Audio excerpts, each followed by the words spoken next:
Hi everyone, and in today's video I'm going to be talking about Fears to Fathom Scratch Creek and its genius yet very simple mechanic, if the game is worth the £7 price tag, and more importantly, your time. Fears to Fathom Scratch Creek is a new story co-op horror game that uses a very simple mechanic to create tension for the player. The game follows a linear path, but every so often you are split up from the other player. This sounds incredibly simple, I know, but I think it is more complex than it sounds. This is done early on in the game, with splitting up in quite a tame way. There's no jump scares or anything, but the game perfectly builds tension for each player during this first scenario, but this is where the seed is then planted in your head. It's here where you then realize that without the other player, you're forced to face situations on your own. And then as you progress through the game, you're each faced with scenarios that gradually escalate in tension. And this is done through splitting the players up with blurry VHS aesthetics that make it hard to see in dark areas, minimal lighting, and the perfect use of this low-pitched audio rumble that is constantly playing before receiving a jump scare so bad you either break your neck,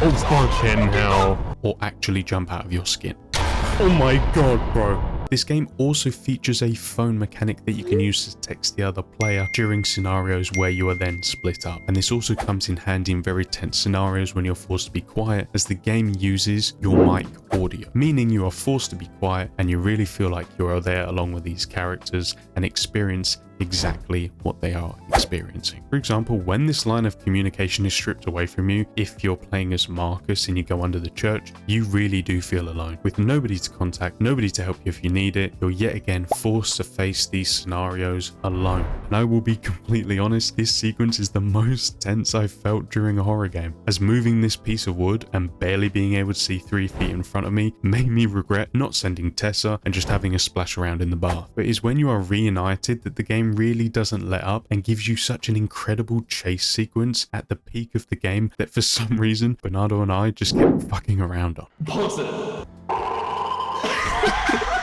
I also saw a few things on Reddit with people completely disagreeing this be a multiplayer game, even saying that adding multiplayer to a horror game removes the horror aspect from it. And I've got to say, I completely disagree with this point, because in this game, when you are separated, that's when the horror aspect really shines. Of course, there's scenarios in the game when you are together and you do get the classic horror elements, the jump scares, you know, all of that, but the game really gets you when you are split up from the other player. And that's why I think this mechanic, even though it's simple, they have executed it perfectly and it's completely genius. Now, is this game worth your time and the £7 or $9 price tag that comes with it? So my playthrough lasted just above 2 hours on one of the characters, and I would be absolutely interested in playing it again just to see what the other character experiences, as some of these experiences I wouldn't have even known they'd happened if it wasn't for Bernardo telling me that they happened. So let's just say about 3 hours for £7 or $9, and I would say absolutely this game is worth your money and more importantly your time. For an indie game with such a small team working behind it, I think the game offers such a unique experience for a co-op horror story game that I am yet to see from other bigger developers. This title is just an addition to the Fears to Fathom series, as they've already released a handful of single player horror experiences for a pretty low price, even lower of a price as the Steam summer sale is going on. You can pick up a bunch of these games for almost nothing. I am absolutely looking forward to what they make in the future, and if we will see any more entries in the series that are purely a co-op experience. Now I just want to say thank you guys for watching the video and the positive reception on the last video. I'm absolutely amazed by it, and if you enjoyed this video, I would really appreciate if you guys subscribed and checked out my Twitch in the description. I go live every day at 8 PM, and at the moment I'm playing a variety of RPG games with random games thrown into the mix. And thank you all for watching,